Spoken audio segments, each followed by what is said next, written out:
की दादा आपल्यातनं गेलेत आणि दादांच्या जाण्यानंतर आदरणीय वहिनी साहेबांच्या समोर हा शोक प्रस्ताव दादा नाही याच्यासाठी मांडावा लागेल। दादांचे उपकार या बीड जिल्ह्याने कसे फेडावेत हे कळत नाही, पण एक नक्कीच आहे की अनेक संबंधाच्या पलीकडे माझे दादांचे संबंध होते। मला खऱ्या अर्थानं एक वडिलकीचा आधार दादा होते आणि ज्यावेळेस वडिलकीचा आधार जातो त्यावेळेस जी अवस्था होते तीच अवस्था या ठिकाणी माझी आहे। पालकमंत्री झाल्यानंतर ज्या पद्धतीनं बीडच्या प्रशासनाला आमच्यासहित सर्वांना शिस्त लावली आणि त्या शिस्तीत हा जिल्हा अतिशय गतीने विकासाकडे जाऊ लागला आणि म्हणून एक सबंध बीड जिल्ह्याच्या मायबाप जनतेला वाटू लागले की आता फार कमी वेळात हा बीड जिल्ह्याचा मागासलेपणाचा जो मार्ग लागलेला आहे तो मागासलेपणाचा मार्ग निघेल आणि जो शब्द दादांनी दिला तो शब्द दादा या ठिकाणी खरं तर मी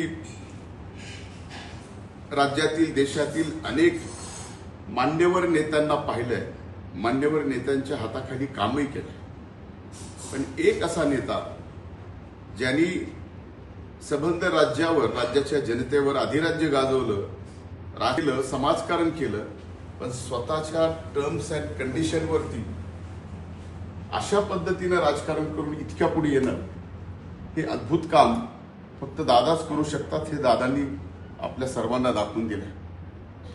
कालच एक शब्द मला आठवतो या सभागृहात दिलेला की 11 वसतिगृह ऊसतोड मंजूर महामंडळाच्या संबंधित संत भगवान बाबांचे ऊसतोड मजुरांच्या मुलामुलींसाठी हा शब्द दादांनी दिला होता।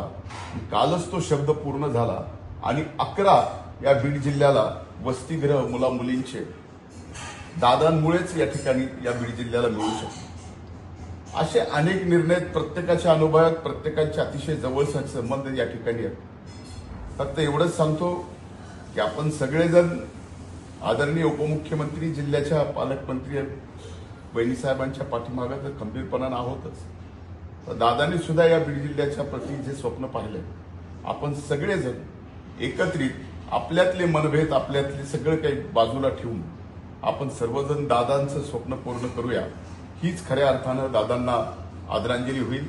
मी माझ्या वतीनं आणि या मतदारसंघातल्या मायबाप जनतेच्या वतीनं दादांना भावपूर्ण श्रद्धांजली अर्पित करतो।